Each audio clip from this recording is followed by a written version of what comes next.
Welcome to my channel investing mantra. दोस्तों, जो अभी तक जो है चैनल सब्सक्राइब नहीं किए हैं वो चैनल सब्सक्राइब कर लें और घंटी बेल आइकन को जो है नोटिफिकेशन ऑन कर लें ताकि नेक्स्ट वीडियो में उनको नोटिस पहले मिले। आज हम लार्ज कैप फंड के बारे में विस्तृत चर्चा करेंगे। जो है लार्ज कैप फंड क्या है और निवेश के लाभ क्या हैं। टॉप 100 कंपनियां जो है वो लार्ज कैप में आती हैं। लार्ज कैप इसमें हम टॉपिक कवर करेंगे इस वीडियो में।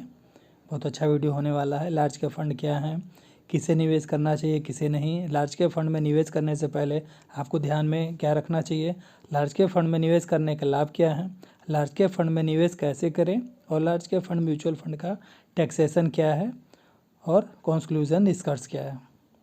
तो आइए हम देखते हैं पहले टॉपिक, लार्ज कैप फंड क्या है। म्यूचुअल फंड का प्रदर्शन स्टॉक, फंड मैनेजर, मार्केट की स्थिति और कंपनी के साइज जैसे कई कारकों पर निर्भर करता है। आइए जानते हैं कि अधिक जानकारीपूर्ण निर्णय कैसे लें। जब निवेश के लिए स्टॉक चुनने की बात आती है तो कंपनी के साइज की एक महत्वपूर्ण भूमिका होती है। भारतीय स्टॉक एक्सचेंज एक लिस्ट का पालन करते हैं जो कंपनियों को उनके मार्केट कैपिटलाइजेशन वैल्यू के आधार पर लार्ज, मिड और स्मॉल कैप के रूप में विभाजित करते हैं। लिस्ट की पहली 100 कंपनियां लार्ज कैप होती हैं, फिर उसके बाद से जो है वो 250 कंपनियों तक जो है वो मिड होती हैं, फिर उससे नीचे जो है वो स्मॉल कैप में आती हैं। जिनमें 20,000 करोड़ उससे अधिक के मार्केट कैपिटलाइजेशन है, ये भारतीय बाजार की सबसे स्थापित कंपनियां होती हैं जिनके स्थिर प्रदर्शन, लाभ और लाभांश भुगतान के अपने इतिहास हैं। ये कंपनियां मार्केट बेंचमार्क इंडेक्स के घटक हैं। लार्ज कैप फंड में निवेश करने से कई लाभ मिलते हैं। यह लेख लार्ज कैप म्यूचुअल फंड का अर्थ, विशेषताएं, लाभ और निवेश प्रोफाइल का विश्लेषण करेगा। तो लार्ज कैप फंड क्या है देखते हैं हम। लार्ज कैप फंड क्या है? Large cap fund mutual fund equity fund होते हैं जो मुख्य रूप से लार्ज कैप कंपनी स्टॉक पर निवेश करते हैं। ये प्रतिष्ठित कंपनियां हैं जिनकी संपत्ति बनाने में बेहतरीन रिकॉर्ड है। चूँकि इन कंपनियों की स्थापना पहले ही की जा चुकी है, इसलिए वे मिड स्मॉल कैप फंड की स्कीम की अपेक्षा कम जोखिम लेकर स्थिर आय जनरेट करते हैं। कम जोखिम और लॉन्ग टर्म निवेश होरिजन पसंद करने वाले निवेशकों को लार्ज कैप म्यूचुअल फंड के बारे में जानना चाहिए। इस योजनाओं में बड़ी कंपनियां जैसे रिलायंस हो गए, TCS, इन्फोसिस, HDFC बैंक, अन्य शेयर्स कंपनियां में पूंजी का एक महत्वपूर्ण भाग लगभग 80% निवेश करती हैं। वे अपने विशिष्ट सेगमेंट में मार्केट लीडर हैं और वे मजबूत मार्केट लीडर हैं। Large cap fund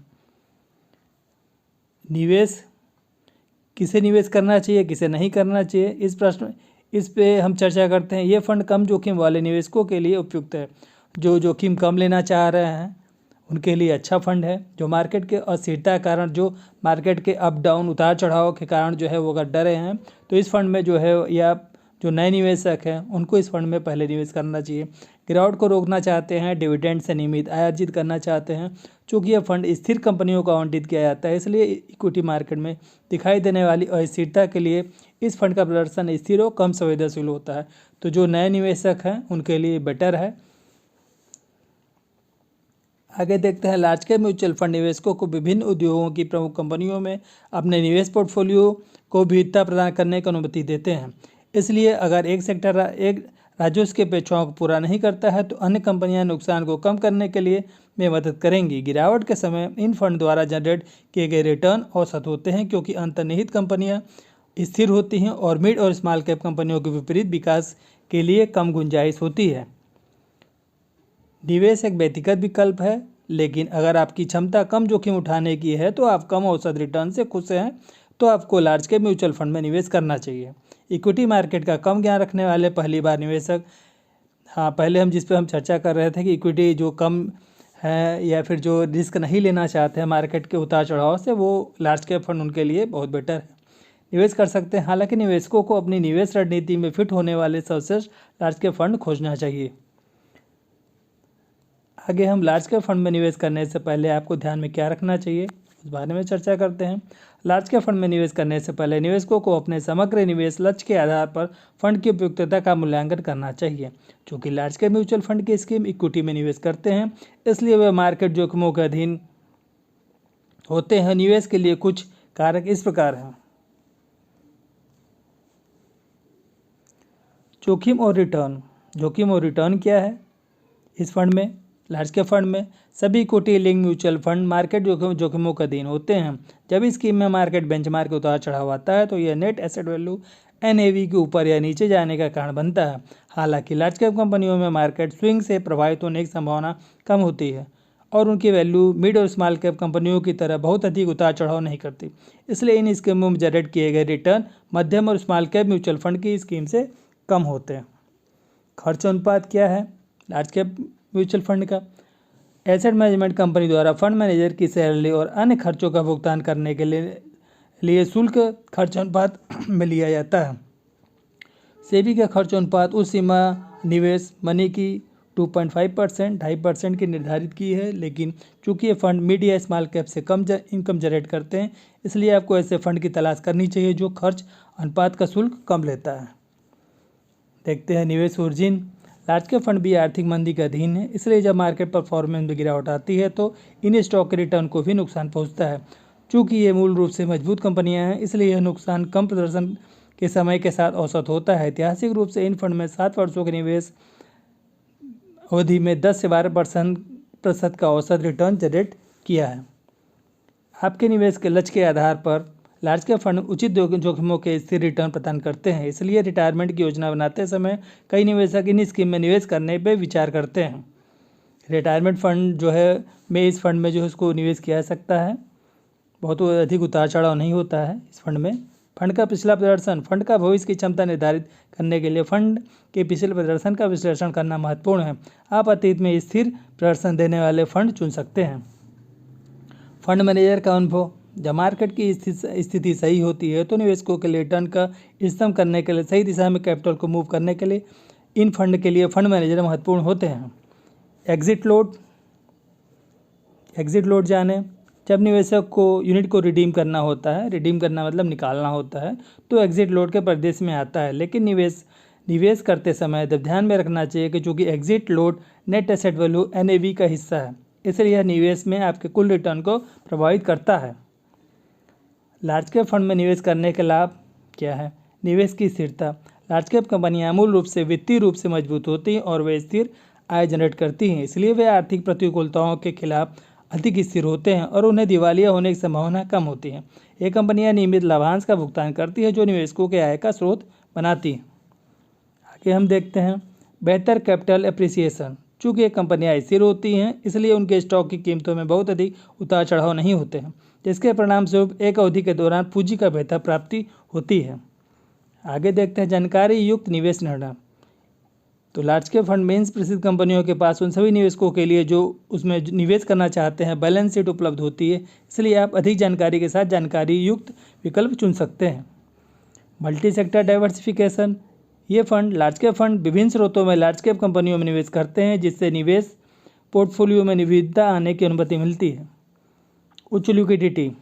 large cap fund में निवेश करने वाले आपको लिक्विडिटी की चिंता सबसे कम होती है। मार्केट में इन स्टॉक की मांग हमेशा अधिक होती है, जिसमें फंड मैनेजर को एक कंपनी दूसरे कंपनी में फंड मूव करना आसान हो जाता है। आर्थिक मंदी के खिलाफ कुशलता। लार्ज कैप फंड कंपनियों में विभिन्न मौसमी आर्थिक चक्रों के बेहतर सुसज्जित होती है, इसलिए ये सभी प्रकार के निवेशकों के लिए उपयुक्त होती है। लार्ज कैप फंड में निवेश कैसे करें? देखते हैं लार्ज कैप फंड में निवेश कैसे करें।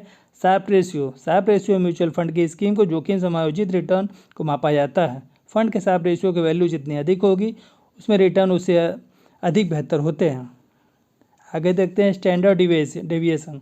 मानक विचलन मापने वाले माध्य और औसत से डेटा के सेट के वितरण को मापता है। वित्त के क्षेत्र में उनकी औसत में निवेश के विचलन से फंड की अस्थिरता दर्शाती है। उच्च विचलन का अर्थ होता है कि एक विस्तृत कीमत रेंज जो उच्च स्थिरता को दर्शाता है। आगे हम देखते हैं बीटा मार्केट के मूवमेंट के साथ संबंध में फंड की संवेदनशीलता को मापता है। अगर फंड की बीटा 1 से करीब है तो इसकी अस्थिरता मार्केट में बेंचमार्क के मूवमेंट के बराबर है। आर स्क्वायर्ड की वैल्यू मार्केट बेंचमार्क के फंड के रिटर्न प्रतिशत को 0 से 100 के बीच मापती है। आर स्क्वायर्ड की उच्च वैल्यू का अर्थ बीटा की अधिक सहायक वैल्यू है। अल्फा एक फंड की लाभ रजिस्टर करने की क्षमता को दर्शाता है।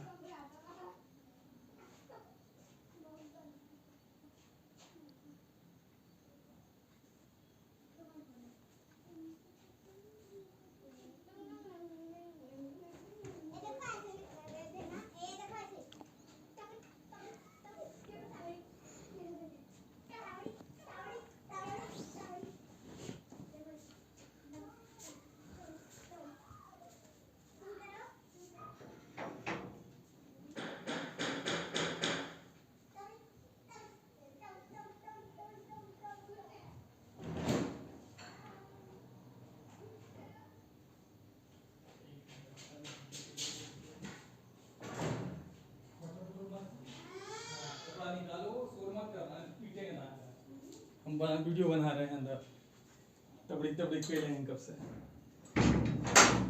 अल्फा एक फंड का रजिस्टर करने की क्षमता को दर्शाता है। जब मार्केट बेंचमार्क लाभ जनरेट करता है, अल्फा की वैल्यू 1 से अधिक या उससे कम हो सकती है। उच्च अल्फा का अर्थ होता है कि बेंचमार्क चलने पर फंड सफलतापूर्वक अधिक लाभ जनरेट करता है। आगे देखते हैं लार्ज कैप म्यूचुअल फंड का टैक्सेशन। आपके लार्ज कैप म्यूचुअल फंड में निवेश रिटर्न निम्नलिखित टैक्स के अधीन होता है।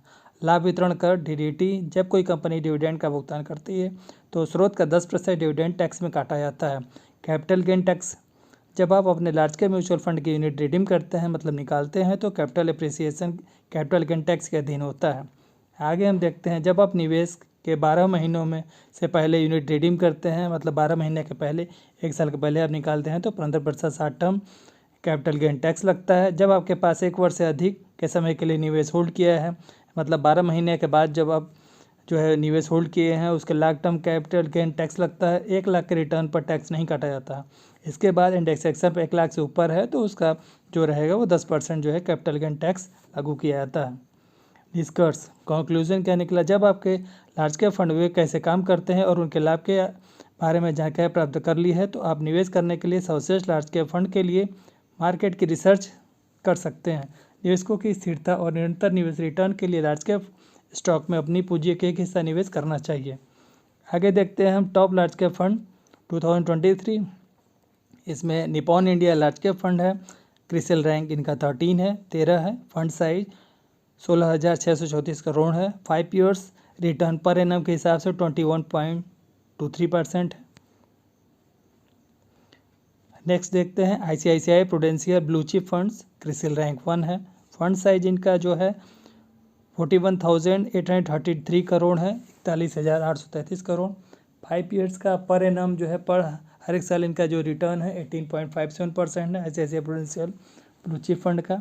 नेक्स्ट देखते हैं HDFC top 100 fund. CRISIL rank 10 है। फंड साइज 26,391 करोड़ है। 5 साल का रिटर्न जो है पर एक एनम के हिसाब से हर एक साल के हिसाब से 18.54% है। आगे देखते हैं SBI blue chip fund. CRISIL rank 11 है। फंड साइज 39,651 करोड़ है। 5 ईयर्स का रिटर्न पर एनम के हिसाब से 17.52% है। नेक्स्ट देखते हैं Kotak blue chip funds. CRISIL rank 6 है। फंड साइज 6,512 करोड़ है। 5 ईयर्स का जो रिटर्न है पर एनम के हिसाब से इनका 17.29% है। नेक्स्ट देखते हैं Baroda PNB परिवास large cap funds. CRISIL rank 5 है। फंड साइज 1,520 करोड़ का है। 5 ईयर्स रिटर्न पर एनम 17.18% है। नेक्स्ट देखते हैं Canara Robeco Blue Chip Equity Fund. CRISIL rank 2 है। फंड साइज 10,336 करोड़ है। 5 ईयर्स का रिटर्न पर एनम हर एक साल के हिसाब से 17.15% है। आगे देखते हैं मेरे asset large cap fund. CRISIL rank 7 है। फंड साइज 35,684 करोड़ है। मार्केट में इतना पैसा लगा हुआ है लोगों का। 5 ईयर्स का रिटर्न पर एनम 15.61% है। Thanks for watching video. Like it, subscribe it and share it friends and family. मिलते हैं नेक्स्ट वीडियो में, तब तक के लिए धन्यवाद।